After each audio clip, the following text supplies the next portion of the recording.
I forget who said it, but someone said, no matter what happens before or after, what happens next is all that matters is what's happening right now. Oh, Having said that, I love that. having, you don't remember that, but I remember. Yeah. So having said that, what kind of personal and professional journeys have you all gone on since embarking upon in the world of Harlem?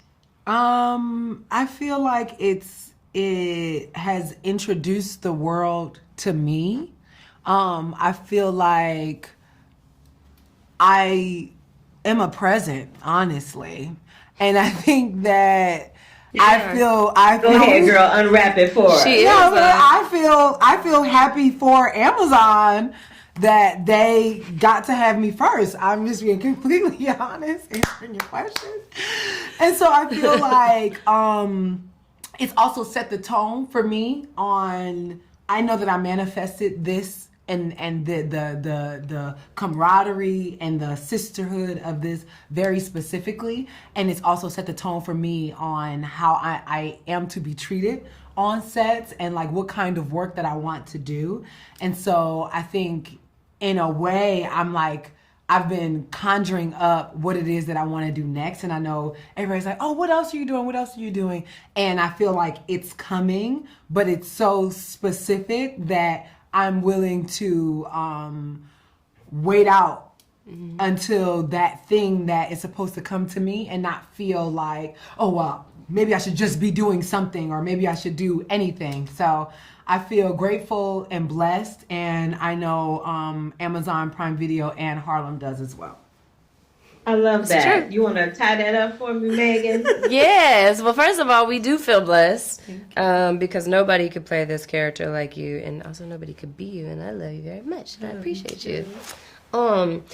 I would say for myself, since I started the Harlem Train, I knew, right before I got it, that I knew I wanted to be in an environment with people that I could do life with.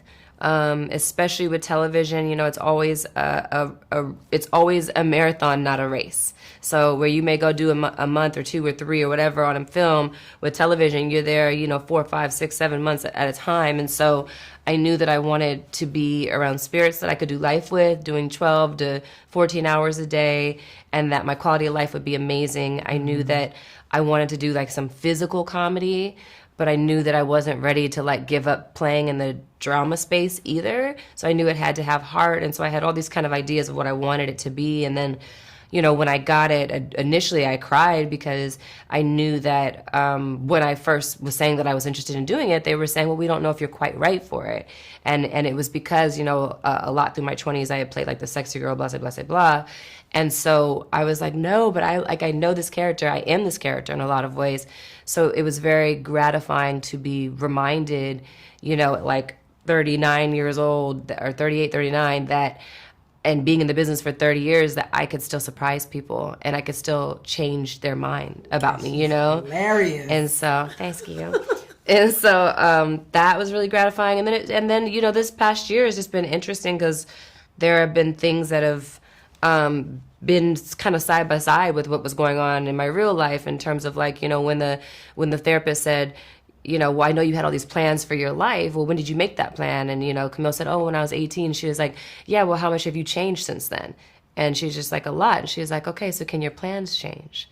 And she was just like, yeah. And she had never thought about that notion. So I was very much in that season of like, yeah, I don't know if I directly planned on something, but life was changing and I didn't really have any control over it.